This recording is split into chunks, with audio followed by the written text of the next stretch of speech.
출간될 책의 내용을 저희가 연속해서 방송에서 다뤄볼 예정입니다. 그래서 일단 책 제목과 소개를 좀 부탁드리겠습니다. 책 제목은 지금 확정이 됐다고 합니다. 한국인의 마음속엔 우리가 있다. 그리고 이제 부제가 심리 역사 문화로 한국인의 마음을 들여다보다. 제목의 책입니다. 어떤 책인가요? 네. 간단 요약만. 저희 사람들이 다 우리 한국인의 민족 심리, 네. 민족성에 관한 책이죠. 네, 민족 심리, 민족성. 네네.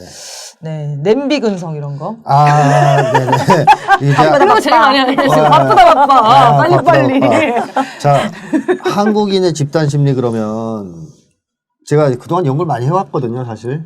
네. 예를 들면 뭐 불안증폭 사회, 트라우마 사회, 후교 중독 사회 그런 책들이 다 한국인의 집단 심리를 다룬 책들이잖아요. 네. 거기서 제가 다룬 게 한국인들이 뭐 우월감 트라우마가 있다, 분단 트라우마가 있다, 뭐 등등. 대부분 아팠어요. 네. 안 좋은 쪽 그런 거를 많이 이제 얘기를 했었죠. 네. 불안하다. 네. 근데 그것은 사실 우리 민족성은 아니에요. 집단 심리는 맞는데 신자유주의가 강요한 어떤 병적인 심리라고 봐야 될 거거든요. 그런 심리는 우리 민족만 갖고 있느냐 그러면 그렇지도 않죠. 그러니까 신자유주의적 자본주의 제도 속에서 살아가는 나라 사람들은 거의 대부분 다 갖고 있는 네. 미국인, 일본인, 유럽인 할 거 없이 그런 심리라고 봐야 됩니다. 그래서 이걸 알면 우리 한국인을 다 안다고 얘기할 수 있느냐? 그렇진 않아요. 또 한국인은 한국인만의 어떤 고유한 집단 심리가 있어요. 그게 바로 한국인의 민족 심리이고 민족성이겠죠. 그러면 두 가지를 다 알아야 되는 겁니다. 두 가지를. 신자유주의에 의해서 강요된 집단 심리, 그런 좀 부정적인 게 많습니다. 이제 그것도 알아야 되지만 우리 민족이 가지고 있었던 고유한 심리, 또 가지고 있는 그걸 두 가지를 다 알아야 한국인이 어떤 존재인지를 알 수 있죠. 네네. 그리고 사실 이 두 가지가 충돌해서 싸우고 있거든요. 갈등을 빚고 있어요.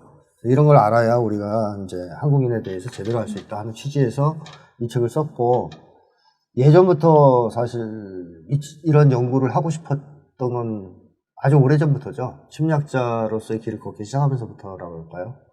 그건 저만이 아니고 아마 한국의 건강한 심리학자면 다들 이 주제를 연구하고 싶었을 겁니다. 왜냐하면 내가 나를 모르는데 다른 사람 심리를 연구한다는 건 웃기는 얘기 아니겠습니까? 일단 내가 어떤 사람인지 알아야 될 거 아니에요. 근데 내가 대한민국 심리학자가 인간 심리를 떠들고 뭐 미국인의 심리를 떠들기 전에 한국인이 어떤 심리인지 알아야 되지 않습니까? 네. 그리고 그걸 뭐 미국 심리학자 연구해 주겠어요? 한국 심리학자가 할 수밖에 없어요, 이거는. 가장 잘 알고. 네, 가장 잘 알고 가장 하고 싶기도 하고 동기도 있고 또 할 수 있는 조건도 갖춰져 있는. 네. 그러니까 일본인의 심리는 일본 학자가 해야 돼요. 미국인의 심리는 미국은 학자가 하는 게 좋고. 그런 맥락에서 본다면 한국인의 심리는 한국인 심리학자의 어떤 의무이기도 하다, 밝히는 것은. 그런 취지에서 옛날부터 하고 싶었는데 그동안 뭐 여러 가지 이유로 못 하다가 이번에 이제 손을 댄 거죠. 네. 원래 그러니까 선생님이 쭉 저서를 보면은 인간 심리 이런 거 좀 연구를 하셨고, 네. 아까 말씀하신 것처럼 한국인의 어떤 부정적인 심리 현상, 최근 이제 벌어진 신자유주의 시대 이후에 이렇게도 했는데, 생각해 보니까 그 민족성에 대해서 연구하신 책은 없네요. 네네네. 그래서 굉장히 오래 준비한 책인 것 같습니다. 뭐 그렇다고 보시죠.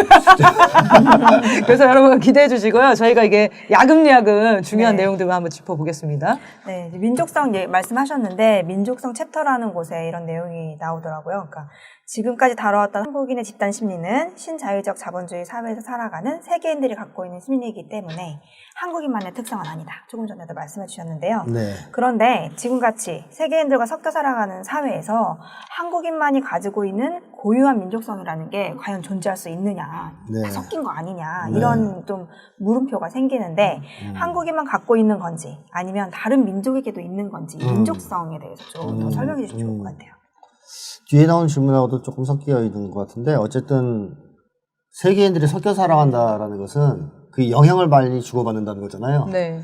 뭐 요즘에 과학기술이 워낙 발전하다 보니까 옛날엔 미국 사람이 어떤 사람들인지 알려면 갔다 와야 되죠. 네. 가서 체험하기 전에 잘 모르죠. 근데 지금은 미국 영화 드라마 이런 거 보면서 미국 사람들이 어떤 사람들인지 막 알고, 실시간으로 보니까요. 또 미국 사람들도 오징어 게임 보고 그러면서 또 한국 거가 흡수되고 네. 서로 이렇게 교환이 되는데 옛날보다 속도가 빨라진 것 뿐이에요. 그러니까 민족성이라는 것이 고정된 폐쇄된 집단 내에서만 형성된 건 아니에요. 교류 과정에서 형성된 건데 옛날에는 그 교류가 매우 굼뜨고 느리고 힘들었기 때문에 이제 자체적으로 그 민족 단위로 보통 네. 민족 심리가 형성됐을 뿐이죠.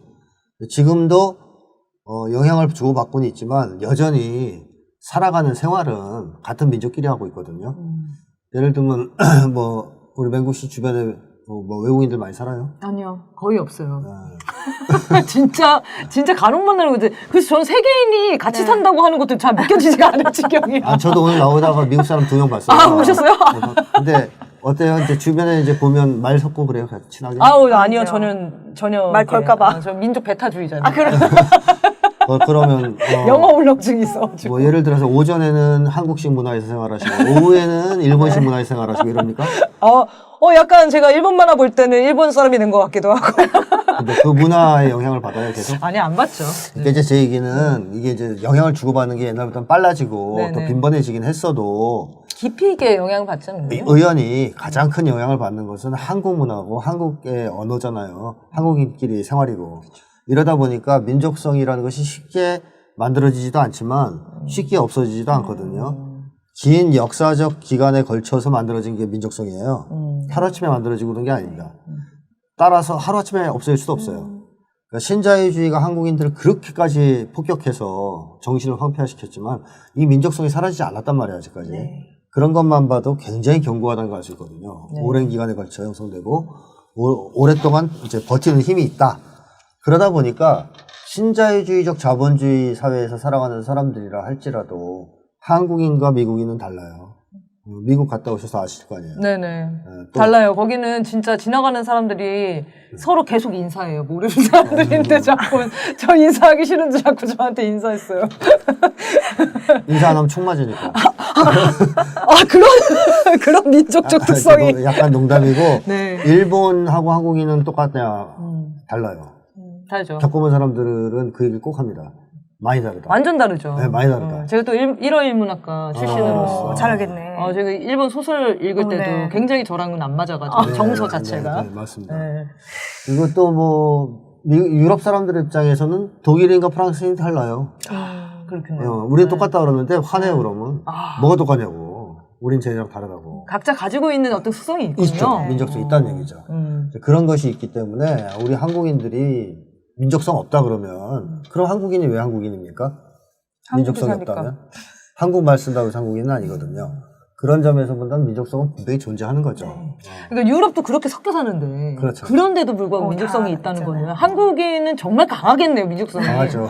계속 한 나라에 계속 오래 살았는데. 맞아요. 그 교류 과정에서 오히려 형성된다 이 말씀이 전 또 기억에 남는데 뭐냐면 내 색깔을 보려면 너하고 다른 거를 확인하면서 더 강해지는 맞아요. 거잖아요. 그러니까 이런 되게 뿌리 깊은 어떤 민족성은 더 단단해질 것 같아요. 맞아요. 비교를 통해서. 흡수하고 어떤 거는 이제 거부하고 하면서 더 튼튼해지는 게 있죠. 그럼 민족성이라는 게 어떤 폐쇄적으로 진짜 만들어지는 게 아닌가 보네요. 그럼요. 오히려 더 상대적으로 깊어질 것 같아요. 그렇군요. 어떤 면에서는. 이거 되게 굉장히 재밌네.